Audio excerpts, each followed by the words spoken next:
Hey guys, I'm Rocket, and welcome to a movie. I was originally going to give a quick review, but then I realized I have too much to say on this movie. So, here we are, my first full movie review. This is gonna end horribly, isn't it? Now, my history with this film is like most when it comes to stuff I liked as a kid. I watched this movie all the way back in 2008, when it was new.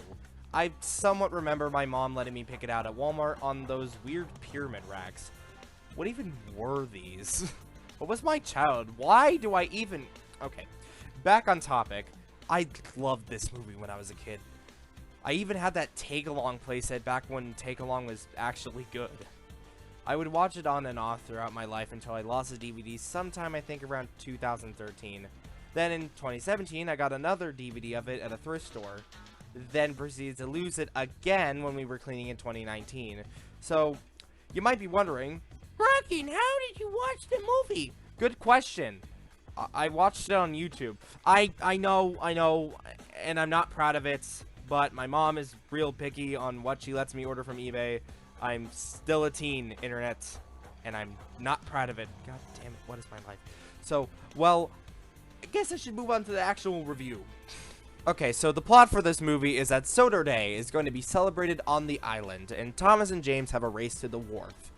And Thomas ends up winning because he is the main character and he always wins, and is assigned a job to take some logs from the hills back to the wharf with Duncan. After teasing Duncan, Duncan decides to get back at Thomas for teasing him by tricking Thomas into taking an unstable bridge that was constructed by Play-Doh apparently. After having a near-death experience, Thomas ends up wandering onto some old rails and ends up finding the lost town of Great Waterton. He gets excited and tells this guy I'm too lazy to remember the name of the town, in which he tells everyone in a 50-mile radius. It eventually reaches Sir Topham. After Thomas shows Topham, he realizes that it is the lost town of Water Tower Land. So Thomas is tasked by Sir Topham Hatt to help restore the town for Sodor Day. So Fateh Hateh gives Thomas a job of leader for rebuilding the town. But because Thomas is now in charge of repairs, he can't work on his other jobs, and a new engine is needed. Stanley comes to Sodor to pick up the slack. But Thomas, after realizing how popular Stanley is with his homeboys, Thomas is kind of upset about this. It doesn't get better after he crashes on a bend, and Stanley is put in charge, and now does Thomas at his own job. So Sir Topham Sati on my Hattie puts Stan Lee in the role of leader, and makes Thomas Stanley's makes him help with Great Waterton in other ways, and ends up giving him too many cars. After this, Thomas is scolded by Sir Topham Hatt, and it's questioned by the other engines why he did it. Then they realize that he did it because he didn't like the mint on wheels and get really upsetty spaghetti about this, and this gives Thomas some real depression. So, to make up for his actions, he decides to be a really useful piece of garbage by shunting some trucks of debris into a siding, and ends up losing one in a mine. Thomas gets stuck in said mine shaft after losing his minecart when mining diamonds because of some points, and gets trapped in the mine, drifting on a raft in some water, which makes his fire go out because water. The other engines get worried and start looking for Thomas the big blue house on wheels, and don't realize that he's underground still mining for diamonds. Eventually, Thomas crashes unrealistically out of a mountain into a ditch. Stanley, somehow around this time, is conveniently looking in the area that Thomas the Big Blue Annoyance is in, and Tommy is able to hear his Stan the Man's whistle in the distance. He decides to use the power of the plot and somehow blow his whistle with no fire, and with that, Stanley finds our blue piece of plastic and helps him out of the ditch. But uh-oh, the movie's got like 5 minutes left. So Stanley blows a valve and Thomas helps him back to Great Waterton. They all celebrate the take-it and sudden return and have the grand opening of the town on Sodor Day. And that's where the movie ends. Well, I will say, I enjoyed the script in this movie a hell of a lot more than Calling All Engines.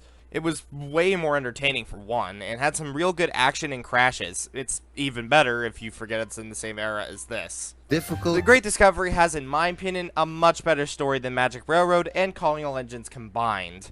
Though, it's got its problems. Mainly with the characters. Now, I think some of the characters, like Thomas, were handled pretty good. Thomas still isn't how he was in, say, Season 5, but I still like him here. It's everyone else I have problems with. Percy is still kind of dumb, but I do like how he questions Thomas's actions after the whole truck crashing into the tower thing. He would be a little frightened if he knew Thomas just repeated 9/11, you know, and James and the other engines don't say anything with personality. The problem with this is that we don't see how they individually react or feel in this situation.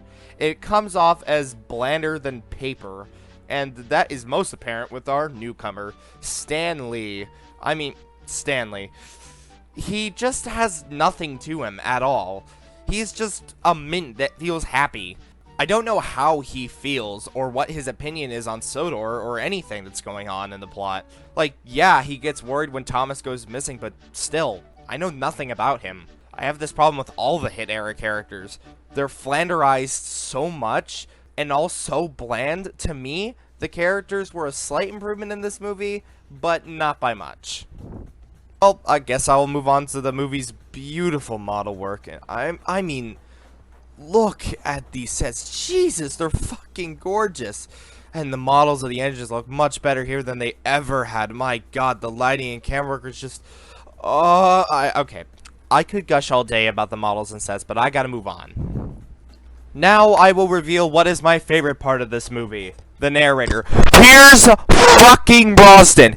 He is my favorite narrator for the series, with his calm and gentle way of articulating how a character feels, and just the voice is much deeper than the other narrators. And he really makes Thomas, and really only Thomas, sound pretty good, because in this movie he's the only character, in my opinion, that is not a bland robot. And the songs are really catchy like usual. So, not much to say on that. It's still really good. Though, this was the first time the engine roll call was used as the intro, and yeah, like the older ones. They just had way more to them, and the lyrics just make me cringe a bit. But, all things come to an end, and what are my final thoughts on this movie?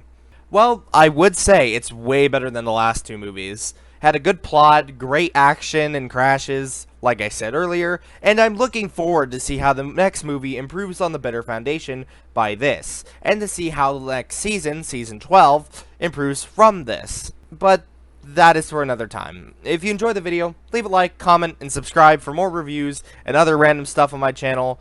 And this has been Rocket, and I am signing off.